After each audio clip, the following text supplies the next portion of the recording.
ZTO, c'est chaque semaine un témoignage ou un enseignement, celui d'un témoin, d'un laïc ou d'un religieux, d'une personne qui s'est engagée avec passion à suivre le Christ, une personne qui apporte un message, qui répond à ceux qui traversent les épreuves, ceux qui souffrent, ceux qui doutent de Dieu ou du vide, ceux qui cherchent la vérité, la sagesse et l'amour, dans les religions et les sagesses. Bref, c'est chacun d'entre nous, chrétien ou athée, ou d'une autre religion, qui ignorons si souvent que l'amour absolu et divin existe, qu'il est très proche, qu'il est incarné en la personne du Christ, celui qui est à la fois Dieu et homme, celui qui est au cœur de notre cœur, qui nous connaît mieux que nous-mêmes et qui nous attend tout le temps.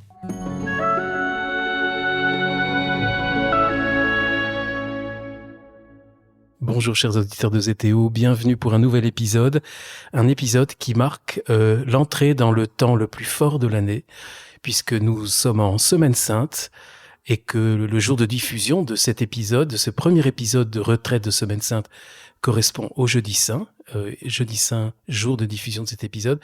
Et c'est une grande joie pour moi d'être revenu traverser la France et le Cantal et d'être aujourd'hui chez l'ami de ZTO, le frère François Cassin-Génat-Trèvedy. Bonjour, frère François. Bonjour. C'est une joie, frère François, de vous retrouver. Ça devient une habitude puisque ça fait 2 années de suite que vous animiez les retraites de Pentecôte. Là, on monte en grade en quelque sorte avec la Semaine Sainte.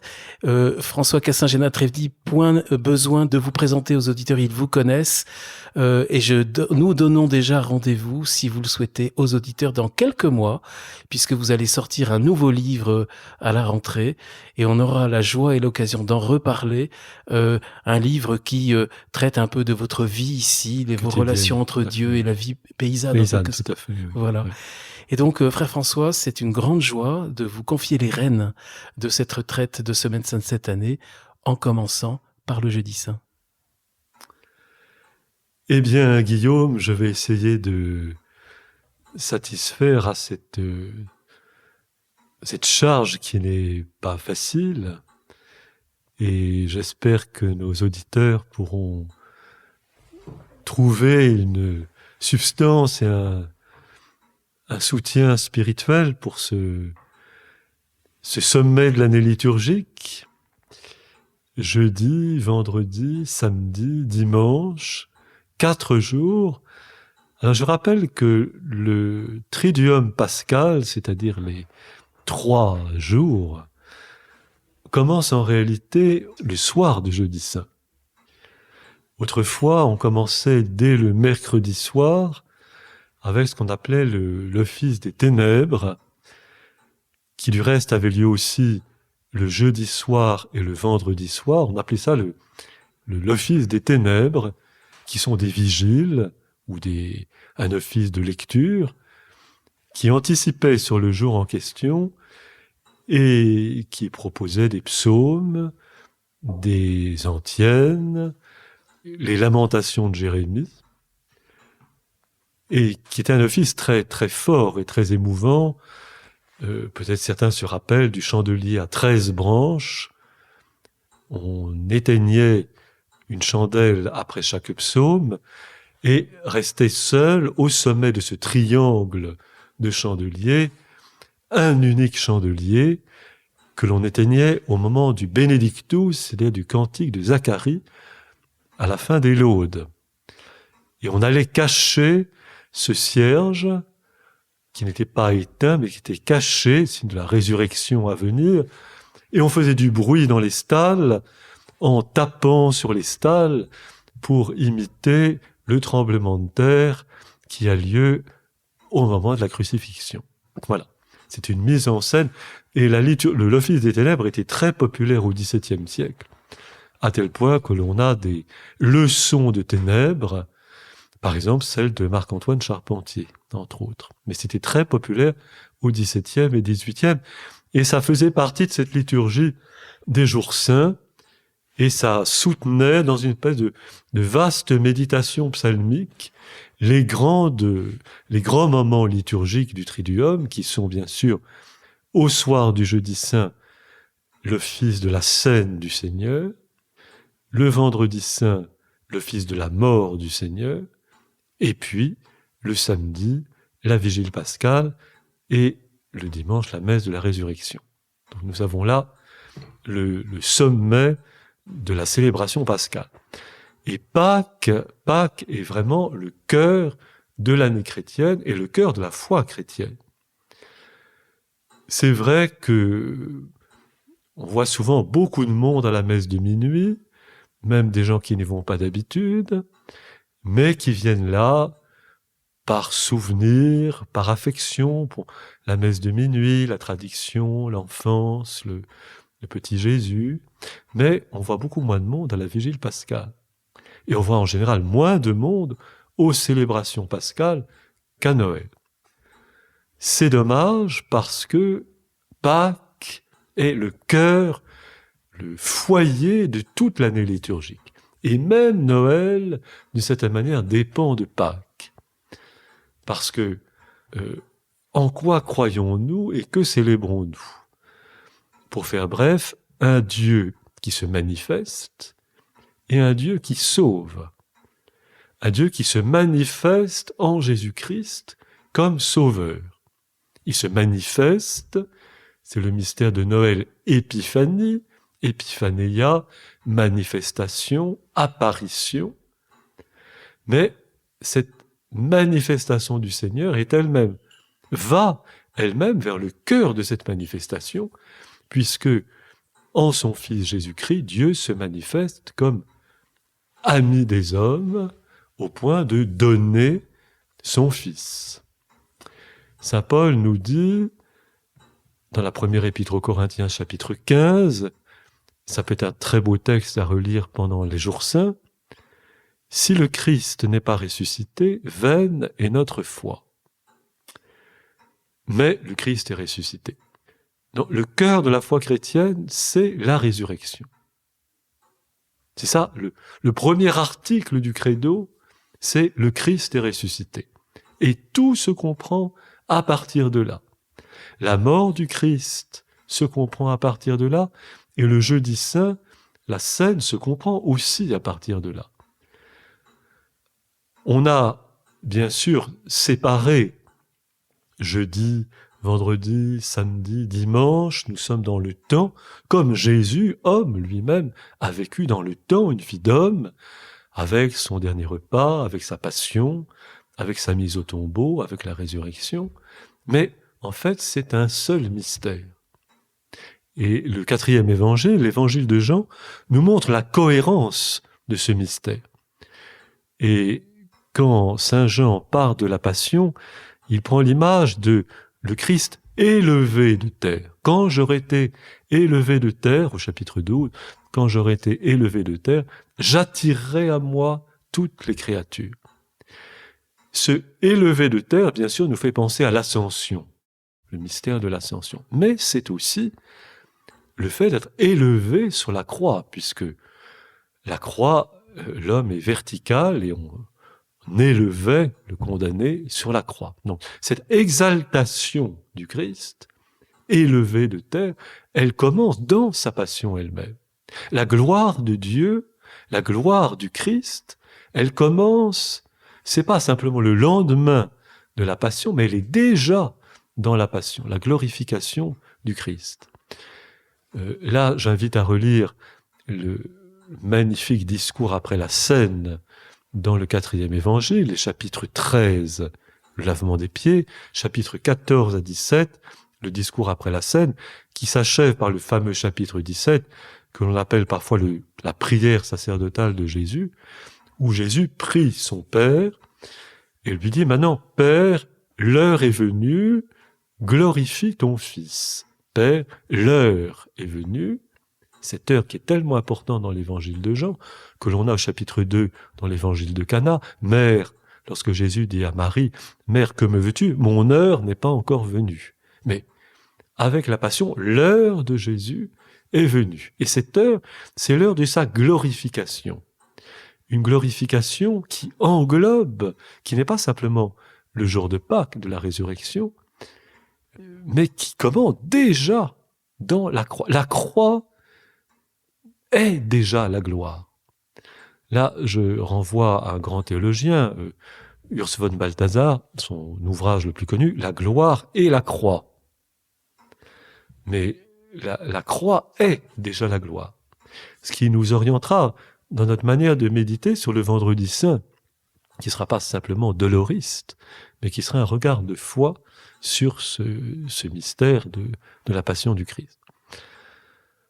Donc, le Triduum pascal commence avec la messe du Jeudi Saint, où nous commémorons la Sainte Seine de Jésus avec ses disciples, avec l'institution de l'Eucharistie, et puis, on peut dire aussi celle des apôtres comme destinée à perpétuer ce geste de Jésus. La Seine, qu'est-ce que c'est? Ce repas de Jésus. Dans l'Évangile, il y a beaucoup de repas. Il y en a presque à toutes les pages. Et on peut dire que tous les repas dont il est question dans l'Évangile, dans les Évangiles, nous donnent un visage, une image, un aspect de l'Eucharistie.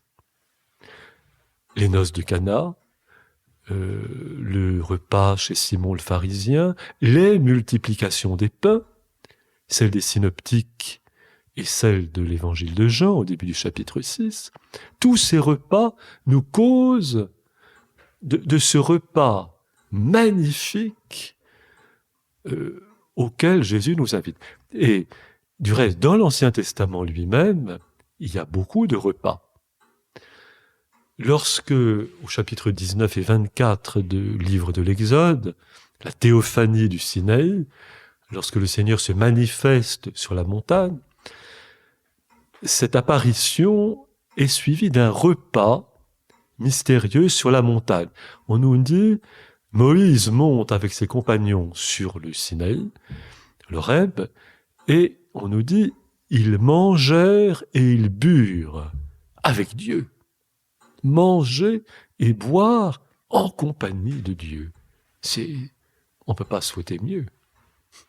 Ce repas de communion, de partage avec Dieu lui-même, qui invite à sa table. Au chapitre 25 du prophète Isaïe, voici que le Seigneur prépare un festin sur cette montagne pour tous les peuples. Festin de viande grasse et de vin capiteux, et le Seigneur ôtera le voile de deuil qui pèse sur les nations.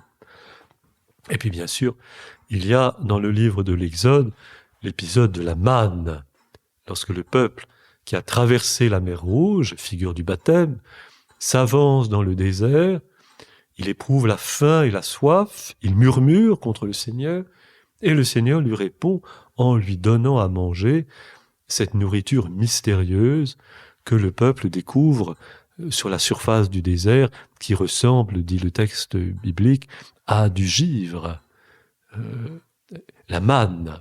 Et dans le chapitre 6 de Saint Jean, Jésus dit « Le pain que je vous donnerai, c'est ma chair pour la vie du monde. Moïse vous a donné la manne, mais moi je vous donne mon corps et mon sang. » Alors, ce repas, il est préparé.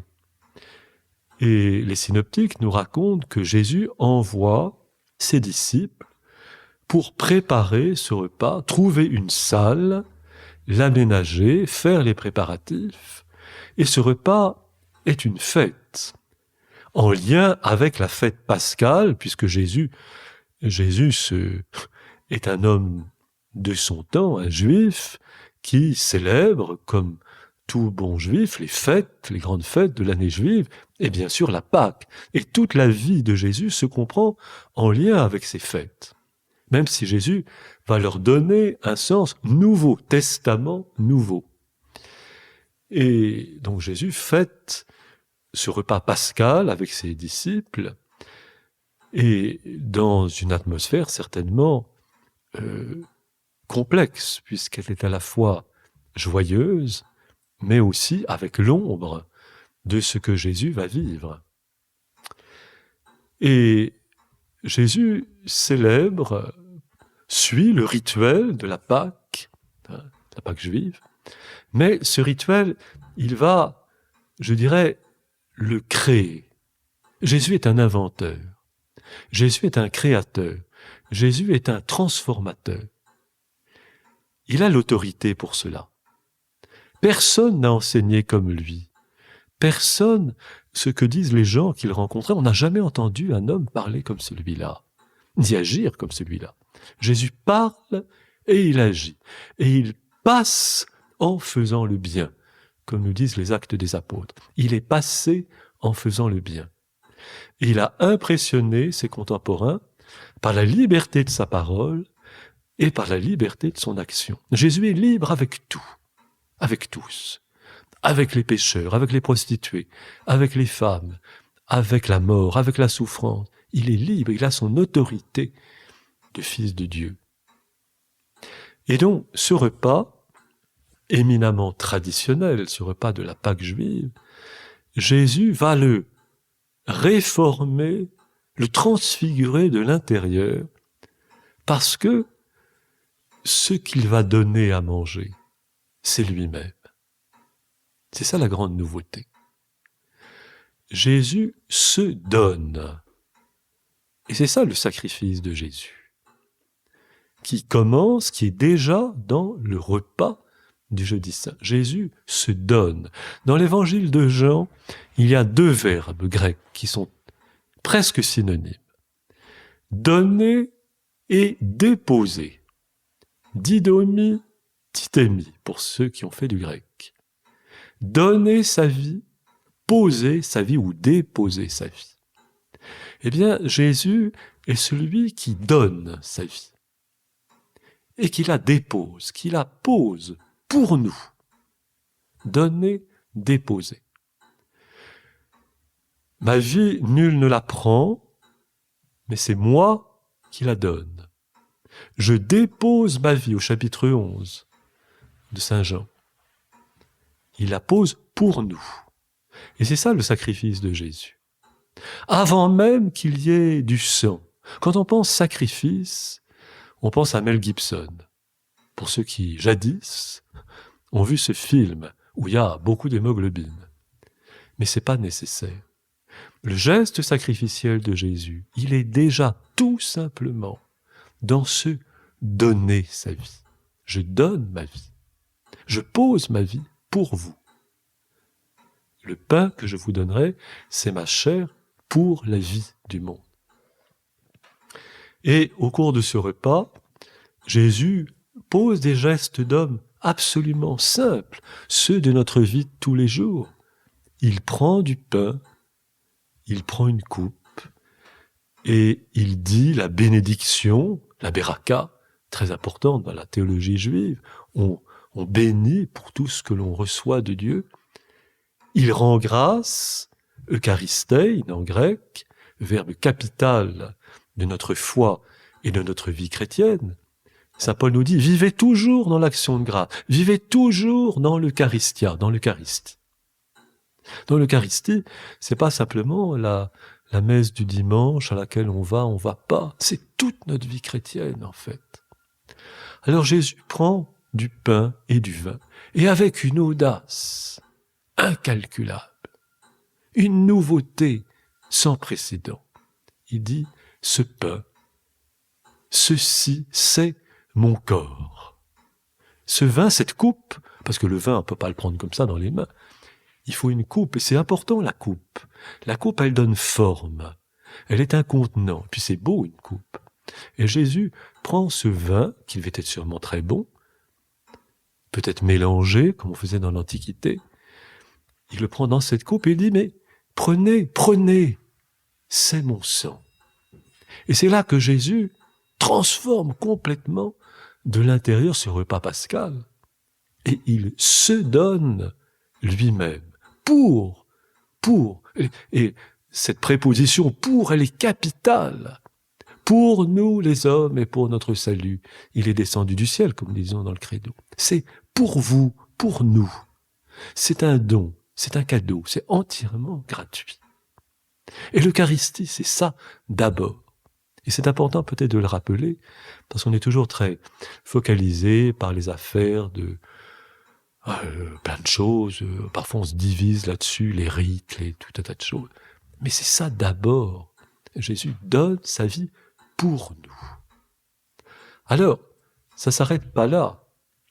Parce que Jésus dit, faites ceci en mémoire de moi.